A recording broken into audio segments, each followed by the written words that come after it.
माझ्यासारखे 242 आमदार आहेत म्हणून तुझा मुख्यमंत्री बसला आहे।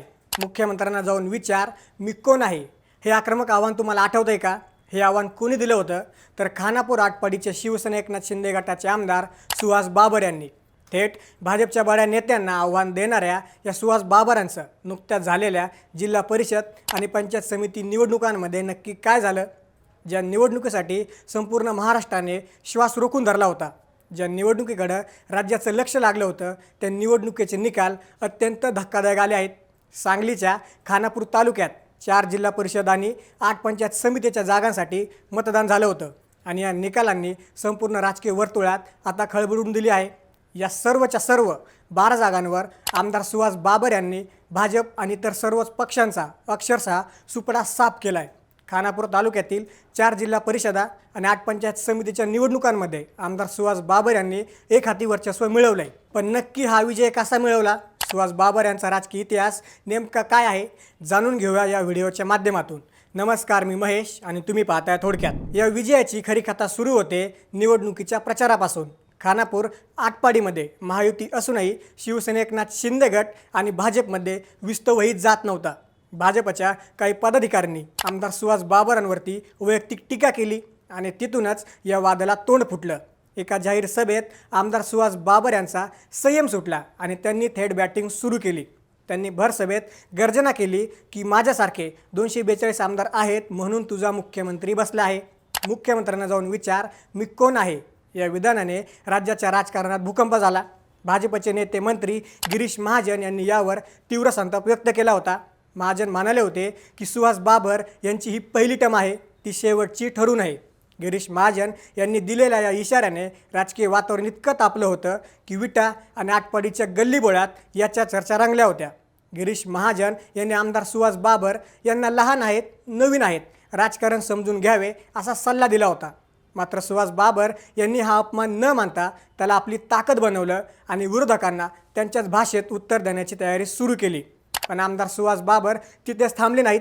त्यांनी विट्यात बोलताना स्पष्टपणे सांगितलं की आज खानापूर तालुक्यात काँग्रेस, शरद पवारांची राष्ट्रवादी, अजित पवारांची राष्ट्रवादी, उद्धव ठाकरेंची शिवसेना आणि भाजप हे सर्व पक्ष मीच चालवतोय। मी दिसायला शांत असलो तरी कार्यक्रम करायला लागलो तर मी काय करू शकतो हे विट्यातल्या लोकांना चांगलंच माहिती आहे। हे केवळ विधान नव्हतं तर ही त्यांची ताकद होती। कारण आमदार सुहास बाबर यांच्या मागे त्यांच्या वडिलांचा म्हणजेच लोकनेते स्वर्गीय अनिलराव बाबर यांचा प्रचंड मोठा वारसा आहे। अनिल बाबर हे खानापूर आटपाडी मतदारसंघातून तब्बल 4 वेळा आमदार म्हणून निवडून आले होते। 1990, 1999, 2014 आणि 2019 अशा 4 निवडणुकांमध्ये त्यांनी या मतदारसंघावर आपली पकड कायम ठेवली होती। टेंभू योजनेचे जनक आणि पाणीदार आमदार ही त्यांची ओळख आजही जनमानसात आहे। अनिल बाबर यांची जनतेशी असलेली नाळ इतकी घट्ट होती की त्यांच्या निधनानंतर ही पहिली स्थानिक निवडणूक असल्याने संपूर्ण तालुक्यात एक भावनिक लाट होती। आमदार सुहास बाबर यांनी ही निवडणूक केवळ राजकीय लढाई म्हणून नाही तर आपल्या वडिलांच्या सन्मानाची लढाई म्हणून लढवली। त्यांनी आटपाडीच्या दुष्काळी भागापासून ते खानापूरच्या डोंगरी भागापर्यंत पोहोचले आणि मतदारांना आपल्या वडिलांनी केलेल्या विकास कामांची आठवण करून दिली। वडिलांच्या निधनानंतर 2024च्या विधानसभा निवडणुकीत आमदार सुहास बाबर यांनी पहिल्यांदा निवडणूक लढवली। या निवडणुकीत त्यांनी विरोधकांचे सर्व मनसुबे धुळून लावले। 2024च्या निकालात सुहास बाबर यांना 1,53,000 मते मिळाली तर त्यांचे प्रतिस्पर्धी वैभव पाटील यांना 75,000 मते मिळाली। तब्बल 78,000 मतांच्या फरकाने सुहास बाबर आमदार झाले आणि वडिलांचा वारसा समर्थपणे पुढे नेला। आता पाहूयात नुकत्याच झालेल्या जिल्हा परिषद निवडणुकांचे चित्र। संपूर्ण सांगली जिल्ह्याचा विचार केला तर एकूण 61 जागांपैकी कोणत्याही एका पक्षाला स्पष्ट बहुमत मिळालेलं नाही। राष्ट्रवादी काँग्रेस पक्ष शरदचंद्र पवार जिल्ह्यात 21 जागांसह सर्वात मोठा पक्ष ठरला आहे तर भाजपला 18 आणि काँग्रेसला 12 जागा मिळाल्या आहेत। मात्र संपूर्ण जिल्ह्याचं चित्र एकीकडे आणि खानापूर तालुक्याचं चित्र दुसरीकडे। जिल्ह्यात जरी कोणाची एकाची सत्ता नसली तरी खानापूर तालुक्यात मात्र आमदार सुहास बाबर आणि त्यांच्या शिंदे सेनेचं एक हाती वर्चस्व पाहायला मिळालं। खानापूर जिल्हा परिषदेच्या 4 पैकी 4 जागा आणि पंचायत समितीच्या 8 पैकी 8 जागा जिंकून सुहास बाबर यांनी जिल्ह्याच्या राजकारणात आपली वेगळी ओळख निर्माण केली आहे। यात विशेष म्हणजे या विजयात सुहास बाबर यांनी सूक्ष्म नियोजनाचा वापर केला होता। त्यांनी प्रत्येक बूथवर आपली यंत्रणा इतकी मजबूत केली होती की भाजपच्या बलाढ्य फौजेला तिथे शिरकाव करणंही कठीण झालं होतं। सांगली जिल्ह्यात जरी शरद पवारांच्या राष्ट्रवादीची लाट दिसत असली तरी खानापुरात मात्र आमदार सुहास बाबर यांनी त्या लाटेला रोखून धरलं. तालुका माझा, निर्णय माझा हा त्यांचा मंत्र या निकालातून यशस्वी ठरला आणि सांगलीच्या राजकारणात ते किंगमेकर म्हणून उदयास आले. या निवडणुकीत खानापुरात भाजपचा पूर्णपणे सुपडा साफ झाला. नागेवाडी गटातून स्वतः आमदारांच्या वहिनी डॉक्टर शीतल बाबर यांनी विक्रमी मताधिक्य घेत विजय मिळवला.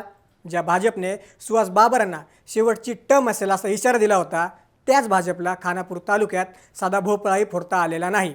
भाजपचे वैभव पाटील आणि आमदार गोपीचंद पडळकर यांसारख्या मातबर नेत्यांनी संपूर्ण ताकद लावूनही सुहास बाबरांचा गड अभेद्य राहिला. गोपीचंद पडळकर यांनी आटपाडीच्या मातीत सभा घेऊन सुहास बाबर यांच्यावर हल्लाबोल केला होता, तर वैभव पाटील यांनी जुनी राजकीय समीकरणं जुळवण्याचा प्रयत्न केला होता.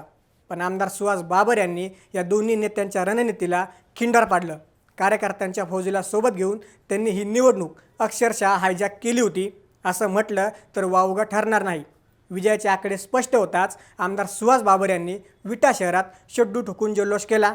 आमदार सुहास बाबर यांचा तो व्हिडिओ सोशल मीडियावर तुफान व्हायरल झाला होता. व्हिडिओमध्ये सुहास बाबर कानाला मोबाईल लावून निकाल ऐकत होते आणि विजयाची खात्री होताच त्यांनी आक्रमकपणे शड्डू ठोकला. हा शड्डू केवळ एका विजयाचा आनंद नव्हता, तर तो विरोधकांना दिलेला संदेश होता. त्यांच्या डोळ्यातील तो आत्मविश्वास आणि विजयाची ती आक्रमकता पाहून विट्यातील कार्यकर्त्यांनी एकच जल्लोष केला. आमदार सुहास बाबर यांच्या या शड्डूची चर्चा आज थेट मंत्रालयापर्यंत पोहोचली आहे. सुहास बाबर यांचा कार्यक्रम कसा असतो याचा ट्रेलरच त्यांनी या निवडणुकीतूनच दाखवून दिला. विजयाचा गुलाल उधळताना त्यांनी आपल्या भाषणात म्हटलं की ज्यांना वाटतं की ही माझी पहिली आणि शेवटची टर्म आहे त्यांनी आजचे हे आकडे नीट वाचून बघावेत. मी शांत आहे तोपर्यंत शांत आहे, पण कार्यक्रम करायला लागलो तर सोडत नाही, हे सुहास बाबर यांचं वाक्य आता खानापूरच्या राजकारणात खरं ठरलं आहे. या विजयामुळे सांगली जिल्ह्यात राष्ट्रवादीची हवा असतानाही खानापुरात मात्र सुहास बाबर यांनी आपला भगवा आणि बालेकिल्ला दोन्ही सुरक्षित ठेवले आहेत. आता येणाऱ्या काळात सुहास बाबर राज्याच्या राजकारणात कोणती मोठी झेप घेतात हे पाहणं रंजक ठरणार आहे. या सर्व घडामोडींबद्दल तुम्हाला काय वाटतं? आमदार सुहास बाबर यांनी दिलेल्या या आव्हानाबद्दल आणि त्यांच्या या ऐतिहासिक विजयाबद्दल काय वाटतं? तुमच्या प्रतिक्रिया कमेंटमध्ये नक्की कळवा. व्हिडिओ आवडला असेल तर लाईक करा आणि अशाच राजकीय घडामोडी जाणून घेण्यासाठी चॅनलला सबस्क्राईब करायला विसरू नका.